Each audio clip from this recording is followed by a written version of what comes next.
Бескорыстно трудиться, жертвовать своим временем, чтобы подарить людям улыбку. Это все о них, волонтерах. 11-классница Татьяна Романова из Усть-Кулома из тех, кто на протяжении 3 лет ежедневно думает о том, как сделать наш мир счастливее.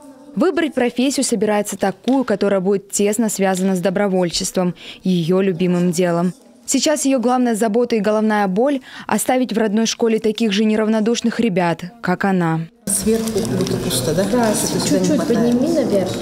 Татьяна подошла к решению проблемы с добровольчеством в школе с особой серьезностью. Решила написать проект «Бурщолом», что в переводе на русский язык «доброе сердце».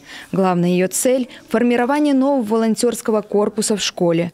Подала на грантовый конкурс от Росмолодежи и выиграла его, получив на реализацию проекта 150 тысяч рублей. Я подумала и решила, что стоило бы написать проект на грант, закупить оборудование, которое нам безумно очень нужно. Это будет фотоаппарат, потому что все, что мы должны делать, мы должны освещать ноутбуки. Также это краски для принтера. Конечно, это очень много всяких материалов, потому что очень много праздников, когда мы делаем всякие открытки, возможно, там будут георгиевские ленточки. Также мы хотим закупить футболки с нашим логотипом, чтобы все знали, кто участвует на этом мероприятии. Сейчас пока еще небольшой, но уже активный волонтерский корпус готовится к Дню пожилых людей. Ребята делают открытки, которые подарят бабушкам и дедушкам. Здесь самое главное не количество сделанных открыток, а любовь, которую юные добровольцы вкладывают в каждый листок бумаги. Мы помогаем пожилым людям. Летом они работают на детплощадке помощниками воспитателей, ребята. На пришкольном участке всякие акции, речная лента проводим, убираем берег реки Лычегды. Разные...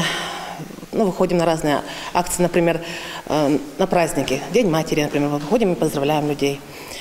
Также мы помогаем в районных мероприятиях. Вот ребята и на сцене выступают в Доме культуры. Усть-Куломская школа всегда отличалась особой активностью в сфере добровольчества.